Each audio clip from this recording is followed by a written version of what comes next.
नमस्कार, बिहार तक देख रहे हैं आप, पर मैं हूं आपके साथ अनिकेत कुमार। इस वक्त हमारे साथ माधव आनंद है, आरएलएम के विधायक हैं, मधुबनी से इस बार विधायक चुने गए हैं। विधानसभा में इस बार बजट सत्र के दौरान खूब सुर्खियां इन्होंने बटोरी, चर्चाओं में रहे। चर्चा में इसलिए रहे कि सरकार में होते हुए सरकार से इन्होंने सवाल पूछा, और सवाल ऐसा पूछा जिससे विपक्ष ने भी बाद में मुद्दा बनाया। खूब चर्चाएं हुई, शराबबंदी की हम बात कर रहे थे। हम आज सीधा जुड़ेंगे और इस पूरे मुद्दे पर बातचीत करेंगे। माधव जी, जिस तरीके से आप लोग सरकार में ही हैं, लेकिन आपने शराबबंदी को लेकर के समीक्षा की बात कही, और उसके बाद यूं माना जा सकता है कि पूरे बजट सत्र के दौरान ये एक मुद्दा बना रहा। आपने सुर्खियां भी बटोरी कि आप सरकार में हैं, सरकार से सवाल पूछ रहे हैं। क्या कहेंगे इस पर? देखिए, मैं जब सदन में कोई भी क्वेश्चन उठाता हूं तो सुर्खियों बटोरने के लिए नहीं करता हूं। जो भी जनहित से जुड़ा हुआ मामला होता है, और एज ए जनप्रतिनिधि ये हर किसी का दायित्व भी है। मैंने अपनी सरकार की प्रशंसा की। आदरणीय नीतीश कुमार जी के नेतृत्व में बिहार आज विकासशील से विकसित राज्य की श्रेणी में आगे बढ़ रहा है। आदरणीय नीतीश कुमार जी ने बहुत अच्छे अच्छे काम किए, कई क्रांतिकारी फैसले लिए, और मैं तो हमेशा चुनाव के दरमियान भी कहता था, दो चीज़ों के कारण आदरणीय नीतीश कुमार जी का मैं बहुत ही आदर करता हूँ। काम तो उन्होंने अनगिनत किए हैं, अगर काम की हम लोग व्याख्या करने लगे तो लंबा टाइम लगेगा, लेकिन दो काम ऐसे उन्होंने किए जिसमें पहला कि बिहार को जंगल राज से बाहर निकाला और लालटेन युग को समाप्त किया। तो दो ऐसे काम आदरणीय मुख्यमंत्री जी ने किया, इसके लिए तो हमेशा मैं प्रशंसा करता हूं। और कई क्रांतिकारी बदलाव लाए। जब सदन में चर्चा के दरमियान मद्य निषेध विभाग का बजट पे भी डिस्कशन होना था, और सौभाग्य का विषय था कि उस समय हम लोगों के मुख्यमंत्री आदरणीय नीतीश कुमार जी सदन में मौजूद थे। तमाम विषयों पे चर्चा के दरमियान मैंने यही बात कही कि माननीय मुख्यमंत्री जी अपने शासनकाल में लगातार क्रांतिकारी फैसले लिए हैं, और जो भी फैसले लेते हैं उसकी समीक्षा भी समय समय पे करते रहे हैं, और कोई भी सरकार करती है। एक नॉर्मल प्रोसीजर है। ऐसा नहीं होता है कि आप कानून बना देते हैं और कानून की समीक्षा नहीं होती है। कानून में समीक्षा होती है तो कानून में बदलाव भी आता है। कई तरह के नए प्रोविज़न लाए जाते हैं। कई ऐसे लगता है कि कानून को लचीला बनाना है तो लचीला भी बनाया जाता है। लगता है कि नहीं, अब थोड़ा सा और स्ट्रांग कठोर बनाने की आवश्यकता है तो वो भी किया जाता है।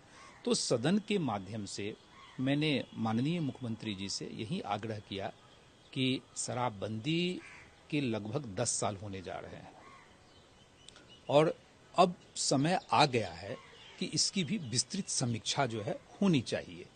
जब विस्तृत समीक्षा होगी तो निश्चित रूप से जिन उद्देश्यों की प्राप्ति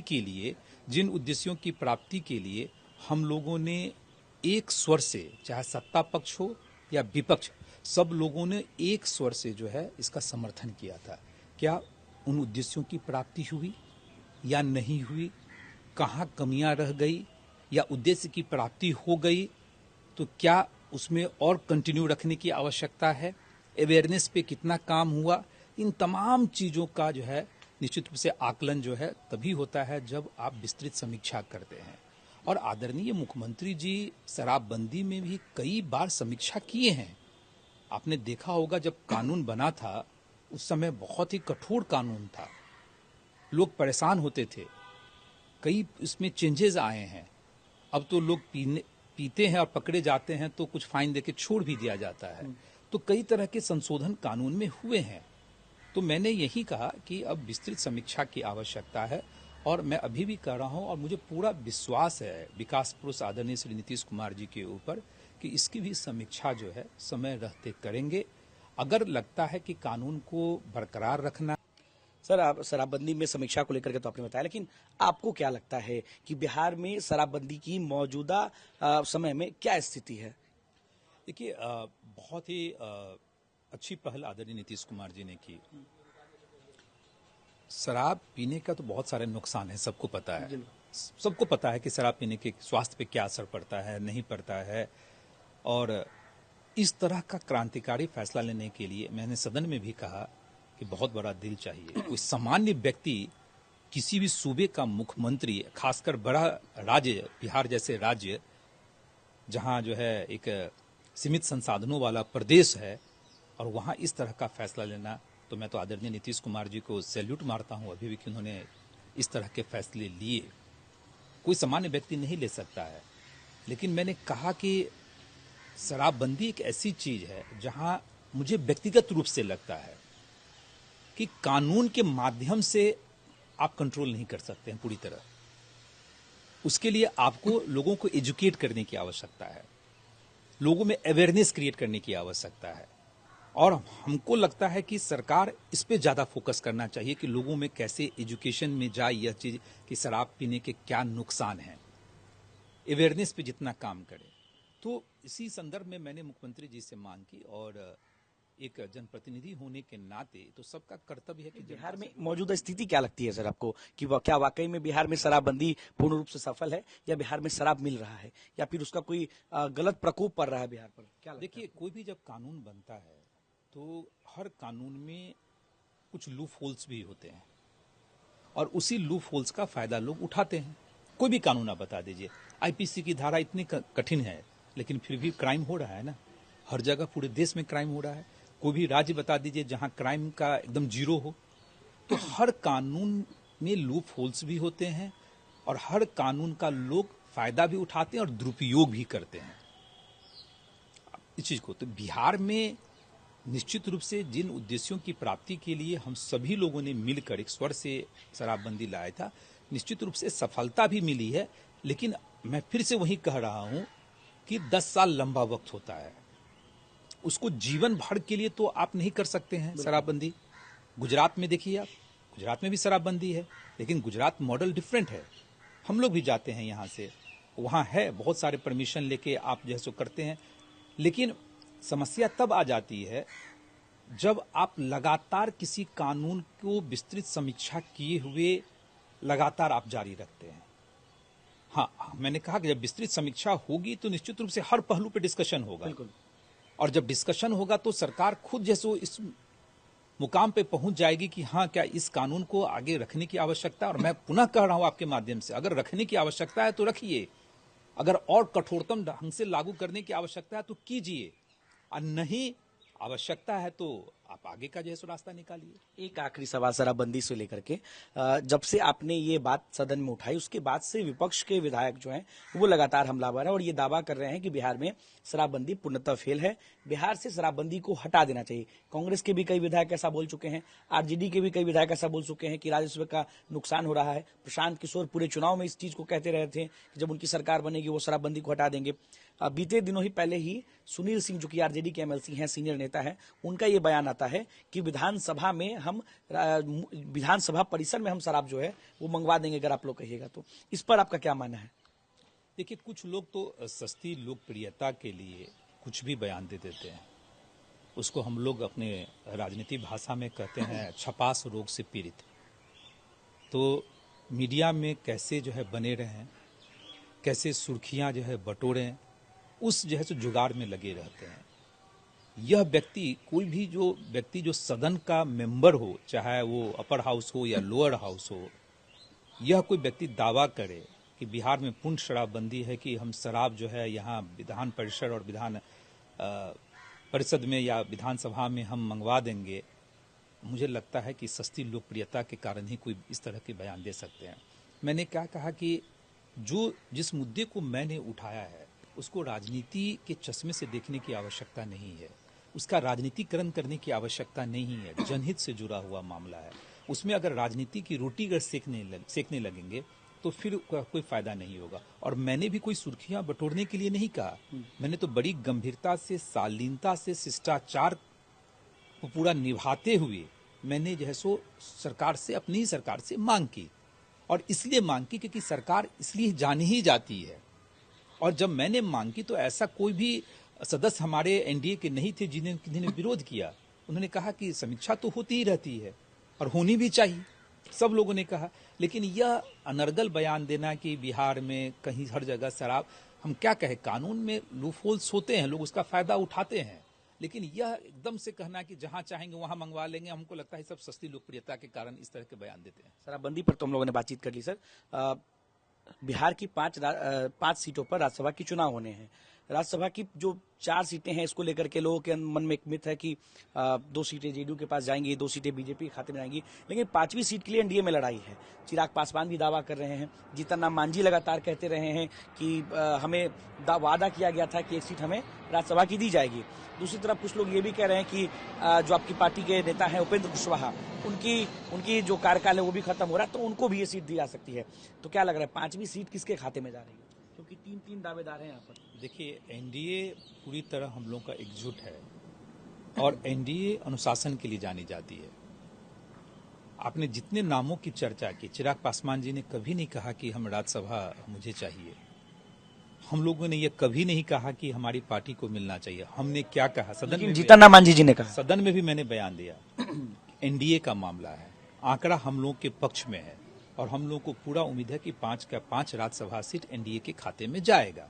और मैंने यही कहा कि जब एनडीए के शीर्ष नेतृत्व बैठेंगे तो शीर्ष नेतृत्व यह तय करेंगे कि वह 5 नाम कौन सा होगा, और जिन 5 नामों का नाम शीर्ष नेतृत्व के द्वारा तय किया जाएगा हम लोग उसको आगे बढ़ाने का काम करेंगे। जहां तक उपेंद्र कुशवाहा जी के बारे में है, मैंने बड़ी विनम्रता से मीडिया के माध्यम से कहा कि वो डिजर्व करते हैं। लंबा संसदीय अनुभव है उनके पास है, राज्यसभा में, लोकसभा में, विधानसभा, Vidhan Parishad, leader of opposition, केंद्र में मंत्री रहे हैं, तो तमाम तरह के पद को उन्होंने सुशोभित किया, डिजर्व करते हैं। लेकिन अनुशासन में रह के ही मैंने अपनी बात रखी कि यह एनडीए का मामला है, एनडीए के शीर्ष नेतृत्व जो तय करेंगे। पार्टी के विधायक दल के भी नेता हैं, उसके नाते क्या आपकी अपनी व्यक्तिगत इच्छा है कि ये सीट एक बार फिर से आपके पार्टी को दी जानी चाहिए, आपके नेता को राज्यसभा भेजा जाना चाहिए? हर पार्टी के वर्कर जिस पार्टी से जुड़े होते हैं, मैं भी उपेंद्र कुशवाहा जी के साथ जुड़ा हूं, तो मेरी तो इच्छा हमेशा रहेगी कि वो बड़े से बड़े पद पे जो है सो जाएं। उसमें क्या, इसमें कहीं कोई कहने में मुझे गुरेज नहीं है, वो डिजर्व करते हैं। लेकिन मैं पुनः यही बात कह रहा हूं कि एनडीए का मामला है। एनडीए मीन्स कि जो शीर्ष नेतृत्व हैं एनडीए के, 5 दलों के जो शीर्ष नेतृत्व जब बैठेंगे उसमें जो तय होगा उसके अकॉर्डिंग जैसे हम लोग आगे बढ़ेंगे। आपने भी एक बात कही कि आंकड़ा आपके पक्ष में है, 5 सीट के लिए 205 विधायकों की जरूरत है, आंकड़े में आप 202 हैं, तो 3 विधायक जो है आपको और चाहिए 5वीं सीट के लिए, या फिर आप बीएसपी आपको सपोर्ट कर दे, या आप एआईएमआईएम के पास जाएं, तो 3 सीटों पर चूंकि आप लोग की अंदरूनी बातचीत भी होती होगी, 3 विधायकों का समर्थन कैसे लेंगे, किस तरीके से आप उस आंकड़े को जुटाएंगे, क्योंकि 3 सीट का आंकड़ा आपके पास कम है 5वीं सीट के लिए? अब कुछ चीजें तो ऐसी होती है जो कैमरे पे तो नहीं बोल सकता हूँ। मैंने पहले ही कहा कि आंकड़ा हम लोग के फेवर में है। अब आप कह रहे हैं कि कैसे जुगाड़ करेंगे, तो कुछ चीजें तो कैमरे के सामने छोड़ दीजिए ना। कैमरे के पीछे कुछ नहीं, कैमरे के पीछे तो बहुत सारी चीजें चलती है, हाँ। लेकिन कैमरे पे आप पूछेंगे कैसे मैं जुगाड़ करूंगा 3 सीट का, ये तो जो है 5वीं सीट के लिए विपक्ष भी तैयार हो रही है, विपक्ष भी उम्मीदवार देने के मूड में है। विपक्ष अपनी तैयारी करते रहे। मैंने क्या कहा, ऐसा भी हो सकता है कि 5 ही लोग नामांकन करे, 6ठा कोई नामांकन ही ना करे। मैंने तो ये भी सदन में कहा, सदन के परिसर में जब बाहर आप लोग से मुझे मिलने का मौका मिला तो ऐसा भी नौबत आ सकता है। लेकिन यह विपक्ष ने अगर अपना उम्मीदवार दे दिया तब तो 6 लोग हो जाएंगे ना। हम तो कहते थे ऐसी नौबत आई है बिहार में, क्या हमने तो नहीं देखा है? आदरणीय नीतीश कुमार जी जब से मुख्यमंत्री बने हैं हमने कभी नहीं देखा है, जितनी सीटें होती हैं उतनी ही कैंडिडेट खड़ा होता है। आपने बताइए ना कोई ऐसा उदाहरण, हमको नहीं लग रहा है कि हाल फिलहाल विगत 10 सालों में, चाहे राज्यसभा के चुनाव में हो या एमएलसी के चुनाव आरजेडी के विधायक हैं भाई वीरेंद्र, उन्होंने हिना साहब के नाम को लेकर के चर्चा की कि उनकी व्यक्तिगत इच्छा है कि हिना साहब को महागठबंधन का उम्मीदवार बनाया जाए। व्यक्तिगत इच्छा किसी की हो सकती है। मैंने क्या कहा कि आंकड़ा हम लोग के पक्ष में, महागठबंधन का मामला है, महागठबंधन अपना जो भी कर रहे हैं उनका काम है, क्यों नहीं कर, उन लोग भी अपने प्रयासरत रहेंगे। लेकिन हमने कहा ना कि हम लोग पूरी तरह आश्वस्त हैं कि 5 के 5 राज्यसभा सीट एनडीए के खाते में जाएगा। आदरणीय प्रधानमंत्री जी और मजबूत होंगे, डबल इंजन की सरकार और मजबूत होगी, और उसमें कहीं कोई हम लोग को दुविधा, संशय कहीं कुछ नहीं है। अंत में थोड़ा बहुत और बातचीत करना चाहूंगा।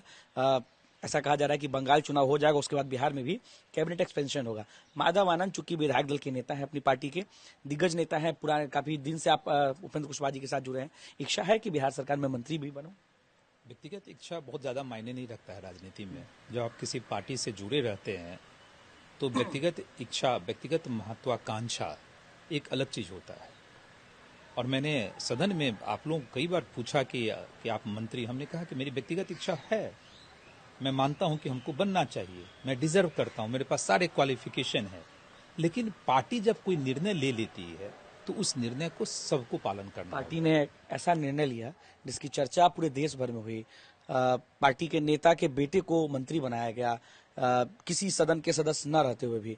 क्या उस वक्त बुरा लगा था आप सभी विधायकों को या फिर आपको? देखिए, बुरा लगने मैंने क्या कहा क्योंकि ऐसी खबरें आई कि विधायक नाराज भी चल रहे हैं। देखिए, बुरा लगना व्यक्तिगत इच्छा हो सकती है। हमने कहा कि हम डिजर्व करते हैं, लंबे टाइम से आदरणीय उपेंद्र कुशवाहा जी के साथ रहे हैं, आज से नहीं 2015 से हैं। अब कोई मुझे कहता है लेफ्ट उपेंद्र कुशवाहा जी का, कोई कहता है राइट, कोई कहता है राम, कोई कहता है लक्ष्मण, कोई कहता है हनुमान, तरह तरह की चीजें संबोधन में मेरे पास आते हैं। तो निश्चित रूप से मैं डिजर्व अभी भी करता हूं, लेकिन पार्टी ने निर्णय ले लिया, ठीक है। और जब पार्टी की मैं बात कर रहा हूं तो किसी एक व्यक्ति की बात नहीं कर रहा हूं, क्योंकि पार्टी, छोटी पार्टी में क्या होता है कि राष्ट्रीय अध्यक्ष जो होते हैं वो सर्वोपरि होते हैं। अब जब उन्होंने निर्णय ले लिया तो हम सब लोग साथ में समर्थन किए हम लोग। तो यह कहना कि हम लोग की विधायकों में नाराजगी थोड़ी देर के लिए हो भी जाए, मैं मानता हूं, स्वाभाविक है और होना भी चाहिए।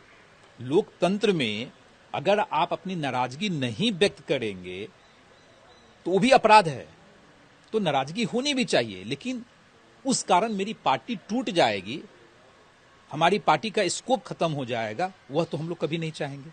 तो निश्चित रूप से पार्टी ने निर्णय लिया, हम सब लोग साथ में हैं। आज दीपक प्रकाश जी पंचायती राज मंत्री हैं और जिस रूप में वो काम कर रहे हैं वो सब लोग सराह रहे हैं उनके कार्य को। और आज आदरणीय उपेंद्र कुशवाहा जी और हम लोग 4 विधायक हैं, सब लोग मिलकर पार्टी जो है सो आगे बढ़ा रहे हैं। कैबिनेट एक्सपेंशन में क्या आरएलएम के खाते में एक और मंत्री पद जाना चाहिए आपको लगता है? मंत्री देखिए, जब गठबंधन में आप होते हैं तो गठबंधन में किस पार्टी को कितना मंत्रिमंडल में जगह मिलेगा वो सब डिसाइड होता है। हमारे पार्टी से एक ही व्यक्ति को मंत्री बनना था, सीधी सी बात है। अब मैं यह कहूं कि मेरी कोई संभावना है तो मैं गलत हो जाएगा। मुख्यमंत्री जी का विशेषाधिकार होता है, जो मुख्यमंत्री होते हैं वो डिसाइड करते हैं। और मेरे पार्टी के खाते में एक सीट था मंत्रिमंडल का, जो दीपक प्रकाश जी जो हैं अभी। तो यह कहना कि मैं अपनी पार्टी की तरफ से दूसरा मंत्री कोई बन जाएगा, इस बात की कोई संभावना नहीं है, मैं आपको स्पष्ट रूप से कहना चाहता हूँ। उस वक्त क्या हुआ था जब ऐसी चर्चा होने लगी थी कि उपेंद्र कुशवाहा के 4 विधायक जो हैं वो नाराज चल रहे हैं, चारों उनसे संपर्क में नहीं है? उस वक्त क्या हुआ था, हकीकत क्या थी? कोई नाराजगी नहीं थी। आप आदरणीय उपेंद्र कुशवाहा जी से भी पूछिएगा, लगातार उन्होंने जो लिट्टी पार्टी दिया था उस पार्टी में उनके 4 विधायक नहीं पहुंचे, पटना में होते हुए वही नितिन नवीन से मुलाकात करते हैं, मगर उस पार्टी में आप भी नहीं आए थे। लगातार आदरणीय उपेंद्र कुशवाहा जी के साथ हम लोग का संपर्क में हमेशा रहे, कहीं संवादहीनता नहीं थी। चुनाव जीतने के बाद व्यस्तता के कारण कई बार ऐसा हुआ कि नहीं जा पाए, और जब आप नहीं जाते हैं, जिस घटना का आप जिक्र कर रहे हैं कि दोपहर में नितिन नवीन जी से हम लोगों की मुलाकात हुई और शाम के टाइम में लिट्टी चोखा, क्योंकि पहले से कार्यक्रम मेरा दिल्ली में लगा हुआ था, कुछ फैमिली फंक्शन भी थे, उस कारण नहीं जा पाए। तो लेकिन यह कहना कि उसको उस चीज से जोड़ देना यह उचित नहीं। हमने क्या कहा, नाराजगी व्यक्त करनी चाहिए, लोकतंत्र में सबको अधिकार है, लेकिन जब पार्टी सर्वोपरि है, पार्टी ने निर्णय ले लिया, बस सीधी सी बात है। तो कहीं कोई स्ट्रैटेजी वे में नहीं था ऐसा कि मैं जानबूझ के नहीं गया। अगर जानबूझ के नहीं गया तो कैसे, संवादहीनता तो थी नहीं। लगातार राष्ट्रीय अध्यक्ष जी के हम संपर्क में थे, लगातार बातचीत होती है। आज भी दिन में 4 बार 5 बार हम लोग बात करते हैं। पार्टी का अभी सदस्यता अभियान चल रहा है, हर जिला में सदस्यता अभियान कैसे सुचारू रूप से चले उसकी समीक्षा हम और राष्ट्रीय अध्यक्ष जी करते रहे हैं, क्योंकि वो राष्ट्रीय अध्यक्ष हैं, हम प्रधान महासचिव हैं। तो लगातार बातचीत हो रही है और मेरी पार्टी जो है सो लगातार आगे बढ़ रही है। कई राज्यों में हम लोगों ने अभी संगठन पे काम किया है, कई राज्यों में अपने पार्टी का विस्तार किया है, वहाँ प्रदेश अध्यक्ष की नियुक्ति की है। तो चूंकि राष्ट्रीय प्रधान महासचिव होने के नाते मेरी जिम्मेदारी और भी बढ़ती है, तो हम और विधायक दल के नेता भी हैं, उसकी भी एक भूमिका होती है, आप जानते हैं। तो तमाम तरह की चीज़ों के कारण, कई बार व्यस्तता के कारण हम नहीं जा पाते हैं, लेकिन इसका मायने यह नहीं होना चाहिए कि मेरी कोई नाराजगी है। पार्टी ने निर्णय ले लिया तो हम सब लोग साथ में हैं। बहुत बहुत शुक्रिया। तो हमारे साथ माधव आनंद थे, आरएलएम के विधायक दल के नेता। कई मुद्दों पर इनसे बातचीत हुई, उन्होंने बेबाकी से सभी सवालों का जवाब दिया है। आपको क्या लगता है, आप क्या सोचते हैं, आप इस वीडियो में कमेंट करके जरूर बता सकते हैं। अनिकेत कुमार, बिहार तक, पटना।